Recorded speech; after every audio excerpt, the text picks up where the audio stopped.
नमस्कार दोस्तों, आज मैं आपको अमर सुहाग की कहानी सुनाने जा रही हूँ। प्रेम से बोलिए पार्वती माता की जय हो। एक समय की बात है, एक नगर में एक सेठ सेठानी रहते थे। उनकी एक पुत्री थी। वह बहुत चंचल थी। वह अपने सहेलियों के साथ खेलते खेलते एक मंदिर में जा पहुंची, जहां पर कुछ औरतें अमर सुहाग की कहानी सुन रही थीं और भगवान भोलेनाथ और माता पार्वती की पूजा अर्चना कर रही थीं। उसने भी ध्यान से उस कहानी को सुना और वहां बैठी औरतों से पूछा कि यह आप सब क्या कर रही हैं। तब उन औरतों ने कहा कि हम भगवान भोलेनाथ और माता पार्वती की पूजा अर्चना कर अमर सुहाग की कहानी सुन रहे हैं। वह इतनी चंचल थी कि यह सुनकर उसके मन में भी अमर सुहाग का व्रत करने की इच्छा जागृत हुई।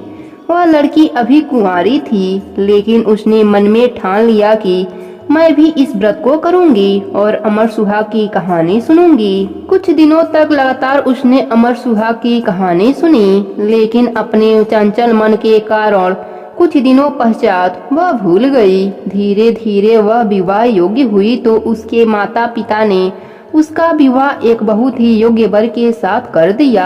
उसका ससुराल बहुत ही संपन्न था। घर में किसी प्रकार की कोई कमी नहीं थी।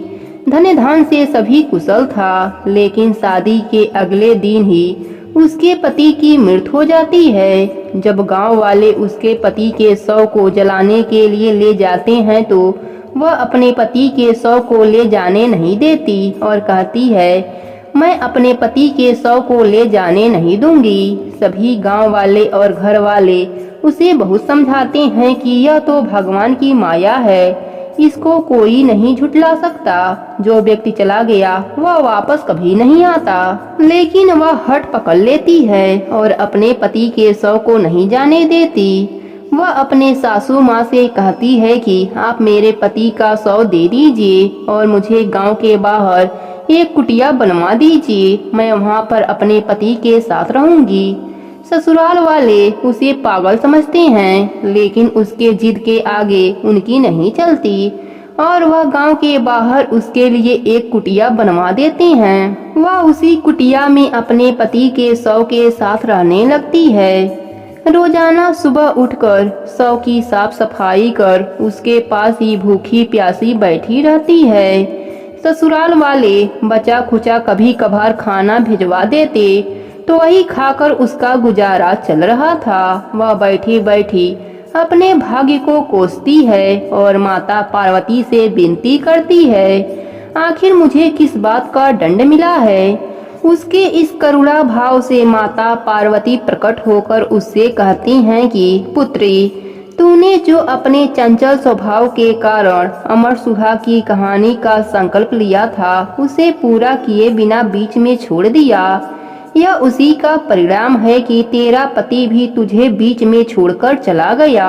वह माता पार्वती से इसके लिए क्षमा मांगती है और इसका उपाय पूछती है।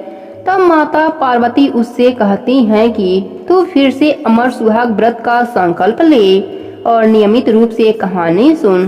शाम को दीपक जलाना, एक टाइम भोजन करना, इससे तेरा पति पुनः जीवित हो जाएगा। ऐसा कहकर माता पार्वती अंतर ध्यान हो गईं। वह ऐसा ही करती है। वह 1.25 महीने का व्रत करने का नियम लेती है।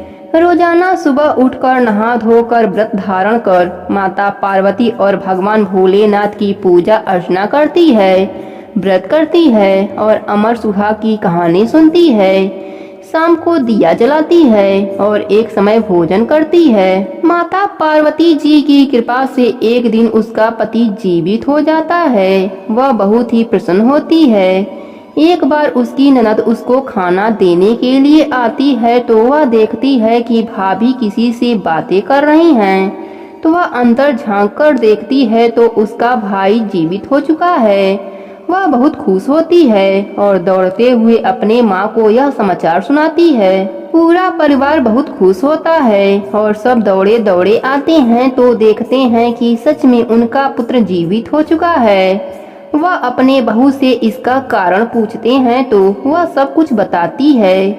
सभी लोग माता पार्वती का जयकारा लगाते हैं। वहीं पर अमर सुहाग व्रत का उद्यापन करती है। सुहागिन स्त्रियों को सुहाग पिटारी देती है, कहानी सुनाती है और सुनती है। हे माता पार्वती, जैसे आपने सेठ की बेटी को अमर सुहाग का वरदान दिया, वैसे ही आपकी कहानी कहने वाले, सुनने वाले और हुंकारा भरने वालों को भी अमर सुहाग होने का वरदान देना। प्रेम से बोलिए पार्वती माता की जय हो। एक गांव में एक ब्राह्मण दंपति रहते थे। उनकी एक सुंदर सुशील कन्या थी। एक बार उनके घर एक साधु आए।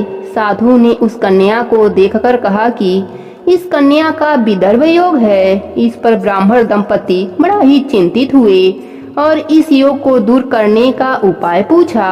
तब वह साधु ने बताया कि यह लड़की अमर सुहाग का नित्य नियम करे तो इसका सुहाग अमर रहेगा। साधु के बताए हुए नियम के अनुसार ब्राह्मण कन्या ने अमर सुहाग का नित्य नियम करना आरंभ कर दिया। वह नित्य प्रति माता पार्वती, भगवान शिव और गणेश भगवान का पूजा विधि विधान से करने लगी। उसके पूजा पाठ के पुण्य से वह जीवन भर सौभाग्यवती बनी रही। हे माता पार्वती, अपने सभी भक्तों को सुखी और सौभाग्यवती रखना। प्रेम से बोलिए पार्वती माता की जय हो। एक लपसी था, एक तपसी था। तपसी तो भगवान की तपस्या करता। लपसी रोजाना 1.25 सेर हलवा बनाकर भगवान को भोग लगाकर टाली हिलाकर जीम लेता। एक दिन दोनों में झगड़ा हो गया। लपसी बोला मैं बड़ा हूँ, तपसी बोला मैं बड़ा हूँ क्योंकि मैं भगवान की तपस्या करता हूँ। नारद जी बोले कि तुम्हारा फैसला मैं करूँगा। दूसरे दिन तपसी नहाकर आने लगा तो नारद जी ने 1.25 करोड़ की अंगूठी तपसी के आगे गिरा दिया। उसने आँख खोलकर देखा तो अंगूठी पड़ा है। उसने उठाकर पैर के नीचे दबा लिया और तपस्या करने लगा। उधर लपसी 1.25 सेर का हलवा बनाकर भगवान को भोग लगाकर टाली हिलाकर जीम लिया। इतने में नारद जी आए और दोनों को अपने पास बैठाए। दोनों पूछने लगे कि कौन बड़ा है। नारद जी ने तपसी से कहा कि अपना पाँव हटा। पाँव हटाते ही अंगूठी निकली। तब नारद जी बोले कि अंगूठी चुराने से तेरी तपस्या भंग हो गई, इसलिए लपसी बड़ा है। तपसी कहने लगा कि मुझे मेरी तपस्या का फल कैसे मिलेगा। नारद जी बोले तेरी तपस्या का फल स्त्रियां देंगी। व्रत की कहानी कहकर तेरी कहानी नहीं कहेंगी तो वह फल तुझे मिल जाएगा। धोती देकर अंगूठा नहीं देंगी तो वह फल तुझे मिल जाएगा। सीधा देकर दक्षिणा नहीं देंगी तो वह फल तुझे मिल जाएगा। ब्राह्मण जिमाकर दक्षिणा नहीं देंगी तो वह फल तुझे मिल जाएगा। दाहिने ओर नाड़ा बांधेंगी तो वह फल तुझे मिल जाएगा। इतना कहकर नारद जी चले गए। तभी से सभी व्रत की कहानी सुनने के बाद लपसी तपसी की कहानी कहीं और सुनी जाती है, जिससे कि व्रत कथा सुनने का पूरा पुण्य प्राप्त हो सके। प्रेम से बोलिए पार्वती माता की जय हो। भगवान गणेश जी का सर हाथी का था, लेकिन जब उनका विवाद भगवान परशुराम से हुआ तो युद्ध में उनका एक दांत टूट गया था, इसलिए उनको एक दंत भी कहा जाता है। इन 2 कारणों से कोई भी देव कन्या उनसे विवाह करने के लिए तैयार नहीं हो रही थी। इस बात से गणेश जी हमेशा नाराज ही रहा करते थे और जब भी गणेश जी किसी अन्य देवी देवता के विवाह में जाते तो उनके मन को बहुत ठेस पहुंचती थी। उन्हें ऐसा लगता था कि उनका विवाह नहीं हो पा रहा है तो वह किसी और का विवाह कैसे होने दें। उन्होंने अन्य देवी देवताओं के विवाह में बाधाएं डालना शुरू कर दिया। इस काम में उनका सहायता उनका वाहन मूषक करता था। वह मूषक गणेश भगवान की आज्ञा का पालन करके वहां के मंडप को नष्ट कर देता था और तरह तरह की रुकावटें उनके विवाह में डालता था। गणेश जी और चूहे की मिली भगत सारे देवता परेशान हो गए थे और भगवान शिव जी के पास अपनी समस्या सुनाने लगे, परंतु इस समस्या का हल शिव जी के पास भी नहीं था। भगवान शिव और माता पार्वती ने बोला, इस समस्या का निवारण भगवान श्री ब्रह्मा जी ही कर सकते हैं। यह सुनकर सभी देवता ब्रह्मा जी के पास पहुँचे। उस समय ब्रह्मा जी योग में लीन थे। कुछ देर बाद देवताओं के समाधान के लिए उन्होंने अपनी योग से 2 कन्याओं को प्रकट किया। उनका नाम रिद्धि और सिद्धि रखा। ब्रह्मा जी की रिद्धि सिद्धि मानस पुत्रियां थीं। उनको लेकर ब्रह्मा जी ने गणेश जी के पास पहुँचे और बोले कि आपको इन्हें शिक्षा देनी है। गणेश जी उन्हें शिक्षा देने के लिए तैयार हो गए।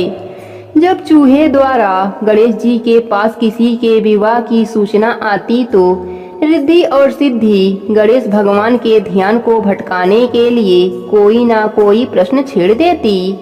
ऐसा करने से हर विवाह बिना किसी बाधा के पूर्ण हो जाता।